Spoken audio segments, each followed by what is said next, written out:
नमस्कार दोस्तों, मैं उत्सव कुमार आप सभी का आपके अपने YouTube चैनल उत्सव मैथ्स में स्वागत करता हूं। एसएससी CHSL 3 अगस्त फर्स्ट शिफ्ट का एग्जामिनेशन समाप्त हो चुका है और उसमें मैथ के कौन कौन से प्रश्न पूछे गए उन सारे प्रश्न को मैं यहां पर लेकर आया हूं। ये सारे के सारे 100% ऑथेंटिक और जेन्युइन क्वेश्चन है जो कि आपके एग्जामिनेशन एसएससी CHSL 3 अगस्त फर्स्ट शिफ्ट में पूछे गए।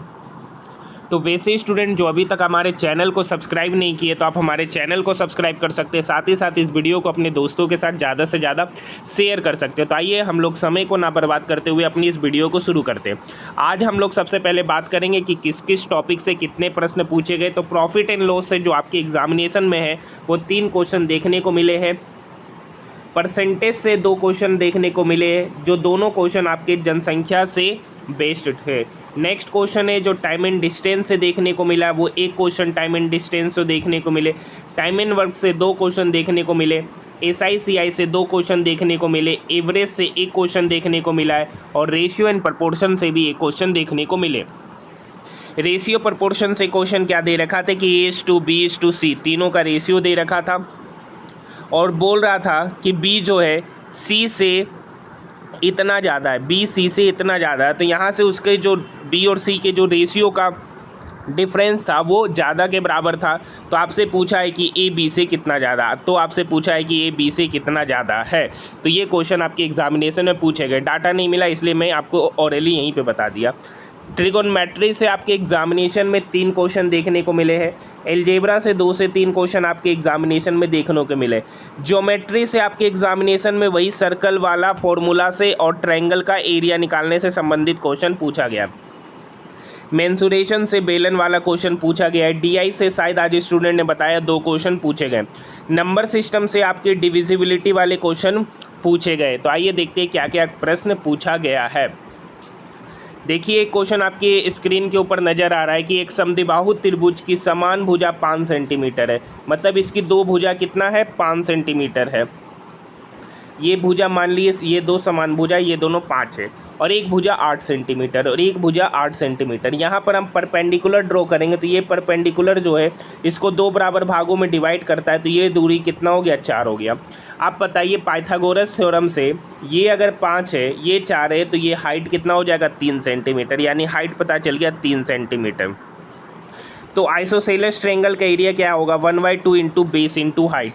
बेस कितना है 8 और हाइट कितना है 3।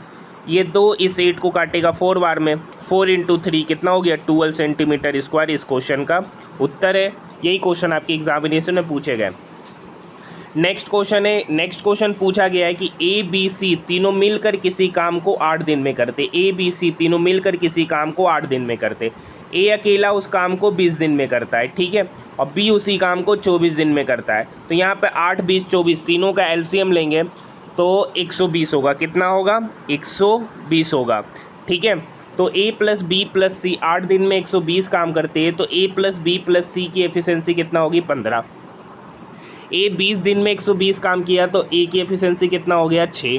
B 24 दिन में 120 काम किया तो B की एफिशिएंसी कितना हो गया 5। तो यहाँ से बताइए कि A + B की एफिशिएंसी कितना हो गई 11। A + B की दोनों की एफिशिएंसी का योग कितना है 11।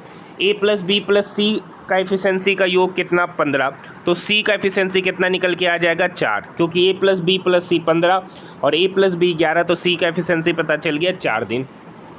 बोल रहा C अकेला इस कार्य को कितने दिन में समाप्त करेगा। टोटल कार्य कितना है 120 और इस काम को आप समाप्त कर रहा है C का एफिशिएंसी 4, यानी 120 डिवाइडेड बाय 4 कितना दिन निकल के आ गया 4 × 20 4 × 12, यानी 30 दिन में C अकेला इस कार्य को समाप्त करेगा।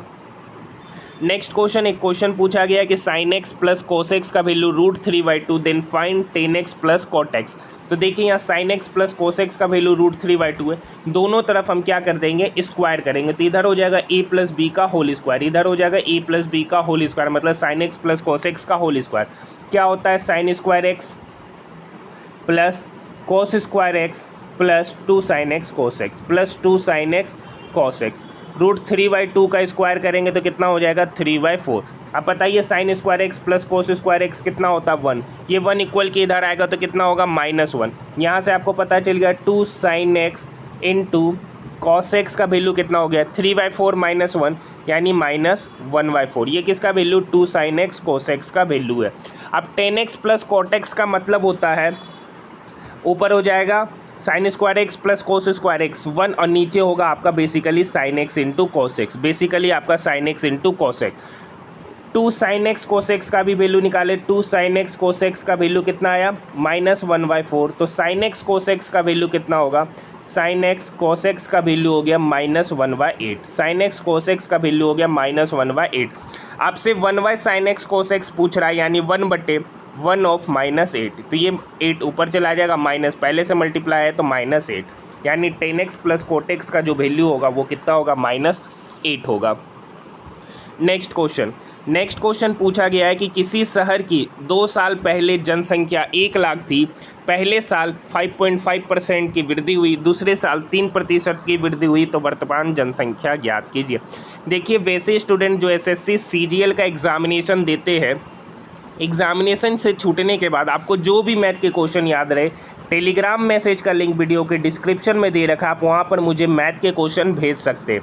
क्योंकि आप लोग क्वेश्चन नहीं भेजते बहुत सारे स्टूडेंट, तो मुझे ज़्यादा मैथ के क्वेश्चन नहीं मिल पाते हैं। देखिए एक शहर की जनसंख्या 1 लाख थी,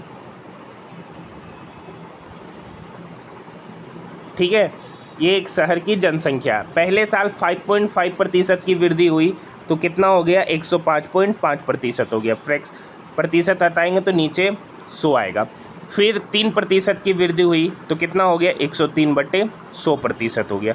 0000 इसको क्या कर दिया, काट दिया, ये डेसिमल भी यहाँ से हटा तो इस 10 को काट दिया, तो फाइनली क्या है 1055 को 103 से मल्टीप्लाई कर दीजिएगा, जो निकल के आएगी वो उस शहर की वर्तमान जनसंख्या होगी। नेक्स्ट क्वेश्चन पूछा गया 3 वस्तु खरीदने पर 4 मुफ्त में मिलता है तो छूट कितने प्रतिशत का दिया गया। बताइए फ्री में कितना वस्तु दे रहा है, 4 दे रहा है, कितने में, तो 4 + 3 7 में, तो 100 पर कितना, तो 100 पर कितना, तो कितना हो गया 400 डिवाइडेड बाय 7%, ठीक है। तो 7 × 5 = 35, 7 × 7 = 49, 57/1/7% का यहाँ डिस्काउंट दिया गया। तो ये भी क्वेश्चन आज आपके एग्जामिनेशन में पूछे गए क्वेश्चन है।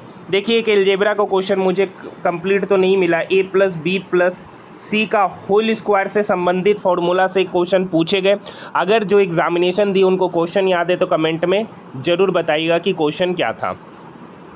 नेक्स्ट क्वेश्चन है कि एक बेलन का त्रिज्या 14, ऊंचाई 12 तो वक्र पृष्ठ का क्षेत्रफल पूछा गया। देखिए मैं बता देता हूं, स्टूडेंट को त्रिज्या और ऊंचाई याद नहीं था तो मैंने जम्सन कर लिया 14 और 12, इसके जगह पे कुछ और हो सकता था, इसके जगह कुछ और ही होगा, क्योंकि मैंने अपने से माना, स्टूडेंट ने सिर्फ ये बताया कि बेलन का रेडियस और हाइट दे रखा था तो वक्र पृष्ठ का क्षेत्रफल पूछा। तो बेलन का वक्र पृष्ठ का क्षेत्रफल होता है 2πr/h, तो बस वैल्यू पुट कीजिए, 2 पाई का वैल्यू 22/7, आर यहाँ मान लिए 14 और ऊंचाई यहाँ 12, ये 7 इस 14 को काटा 2 बार में, 22 दूनी 44 दूनी 88, 88 गुना 12 कर देंगे तो 12 8 96 का 6 बाकी 9, 12 8 96 और 9 कितना हो गया 105.6 सेंटीमीटर स्क्वायर, इसका उत्तर हो जाएगा जो भी यूनिट स्क्वायर दे रखा होगा। नेक्स्ट क्वेश्चन बेहद ही अच्छा क्वेश्चन है। 2 ट्रेन P और Q विपरीत दिशा में, एक 75 किलोमीटर/आवर की स्पीड से और एक 105 किलोमीटर/आवर की स्पीड से एक दिशा से दूसरी दिशा की ओर जा रहा है। उन दोनों के बीच की दूरी 630 किलोमीटर है। P सुबह 6 बजे चलता है और Q सुबह 8 बजे चलता है, तो कितने समय बाद वो ट्रेन, सॉरी यहाँ P ट्रेन है, P ट्रेन सुबह 6 बजे चलता है और Q ट्रेन सुबह 8 बजे चलता है, तो कितने समय बाद वो 2 ट्रेन मिलेंगे। यहाँ देख लीजिए ये पटना है, ठीक है, और ये दिल्ली है। पटना से दिल्ली के बीच में कि दूरी जो है ना यहाँ पर 630 किलोमीटर दे रखी है, दूरी कितनी दे रखी है 630 किलोमीटर है, ठीक है। एक ट्रेन सुबह 6 बजे 75 किलोमीटर/आवर की स्पीड से चलती है। दूसरी ट्रेन जो है ना यहाँ से खुलती है 8 बजे जो 105 किलोमीटर/आवर की स्पीड से चलती है, ठीक है। तो पूछ रहा है कि दोनों कितने समय बाद मिलेंगे, तो दोनों जहाँ पर मिल रहा है उसका टाइमिंग पूछ रहा है। देखिए ये 6 बजे चला और ये 8 बजे चला, तो सबसे पहले इस 6 बजे वाला जो ट्रेन है उसको 2 घंटा चला देते, तो 2 घंटा चला दिए तो 1 घंटा में 75 किलोमीटर चलेगा, तो 2 घंटा में कितना किलोमीटर चलेगा 150 किलोमीटर। कितना किलोमीटर चलेगा? 150 किलोमीटर। ठीक है, यानी ये जो P है ना वो 75 किलोमीटर पर आवर की स्पीड से 1.5 किलोमीटर चल चुका है।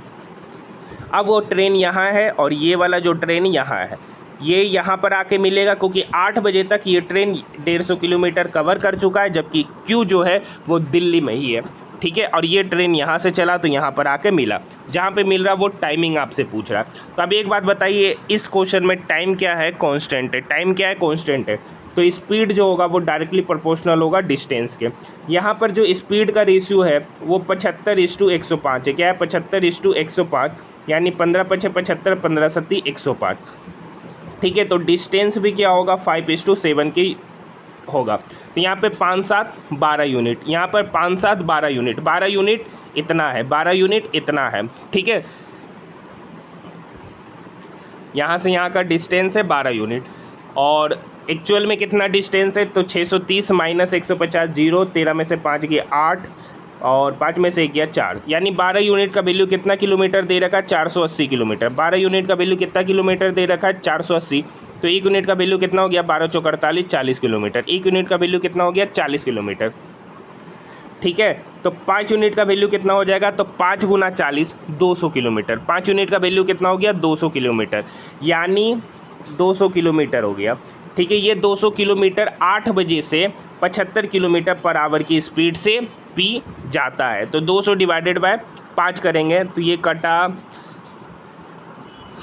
25 या 75, 25 × 8 100, यानी 8/3 आवर। 8/3 आवर, 8/3 आवर का समय ले रहा है 8 बजे के बाद।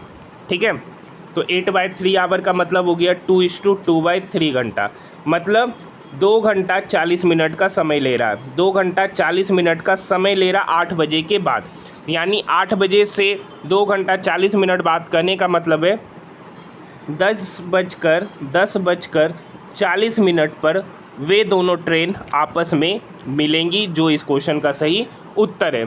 तो ये सारे के सारे जो क्वेश्चन है ना आपकी एग्जामिनेशन में पूछे गए क्वेश्चन है। मुझे इतने ही क्वेश्चन मिले, तो जो स्टूडेंट एग्जामिनेशन देते तो आप मुझे मैथ के क्वेश्चन ज़रूर भेजिए। ठीक है, तो आज के लिए इतना ही, धन्यवाद।